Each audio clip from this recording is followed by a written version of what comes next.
নমস্কার, সোমালিয়াস ক্রিয়েশনে আপনাদের সবাইকে স্বাগত জানাই। আজকে আমি বানাবো গুজরাটি টক মিষ্টি ডাল, যেটা বানানো খুবই সহজ এবং ঘরে থাকা উপকরণ দিয়েই কিন্তু বানিয়ে ফেলতে পারবেন। এই ডাল বানাবার জন্য আমি 1 কাপ অড়হর ডাল নিয়ে নিয়েছি। এটাকে তুয়োর ডালও বলা হয়। ডালটাকে আমি খুব ভালো করে ধুয়ে নিয়েছি।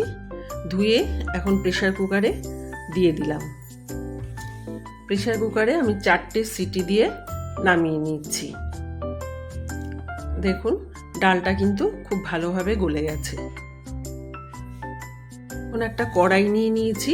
কড়াইটা একটু গরম হয়ে যাওয়ার পর আমি এখানে 2 চা চামচ সাদা তেল দিয়েছি, আর এখন দিয়ে দিলাম ঘি।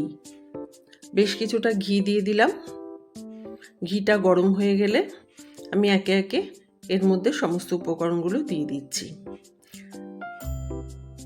প্রথমে দিয়ে দিলাম 1/2 চামচ আস্ত জিরে, তারপর দিয়ে দিচ্ছি 1/2 চামচ মেথি দানা,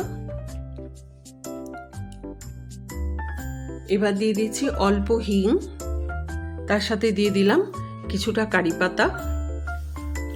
এগুলো একটু সতে করে নিচ্ছি। এখন দিয়ে দিচ্ছি অর্ধেকটা টমেটো কুচি, দিয়ে দিলাম একটা শুকনো লঙ্কা। এখন দিয়ে দিচ্ছি হলুদ আর নুন। নুনটা পরিমাণ বুঝে আপনারা দেবেন। দিয়ে দিলাম 1 মুঠ বাদাম। সব কিছু একসাথে মিশিয়ে নিচ্ছি। এখন দিয়ে দিচ্ছি কাশ্মীরি লাল লঙ্কা গুঁড়ো, এটা রঙের জন্য। এখন আমি এর মধ্যে তেঁতুল জল দিয়ে দেব। একটা বাটিতে আমি তেঁতুল গুলে রেখেছিলাম, দেখুন সেই জলটা আমি এর মধ্যে অল্প অল্প করে দিয়ে দিচ্ছি।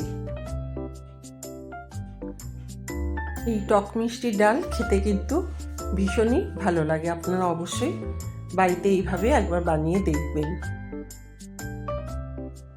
তেঁতুলের পুরো জলটাই আমি কিন্তু এর মধ্যে এখন ঢেলে দিচ্ছি।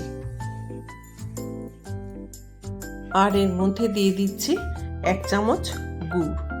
আপনারা যদি মিষ্টিটা দিতে পছন্দ না করেন তাহলে এটা না দিতে পারেন। সব কিছু একসঙ্গে আবার ভালো করে মিশিয়ে নিচ্ছি।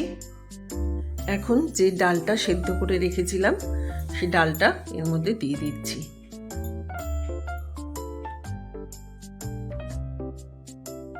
সমস্ত মশলার সাথে ডাল মিশিয়ে নিচ্ছি।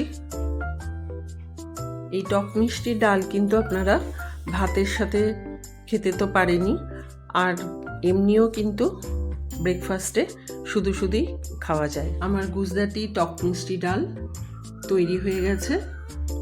আপনারা বাড়িতে অবশ্যই একবার ট্রাই করবেন। আর কেমন লাগলো রেসিপিটি কমেন্টের মাধ্যমে আমাকে জানাবেন। দেখতেই পাচ্ছেন কত সহজে ঘরে থাকা উপকরণ দিয়ে এই টেস্টি ডাল কিন্তু তৈরি হয়ে যায়।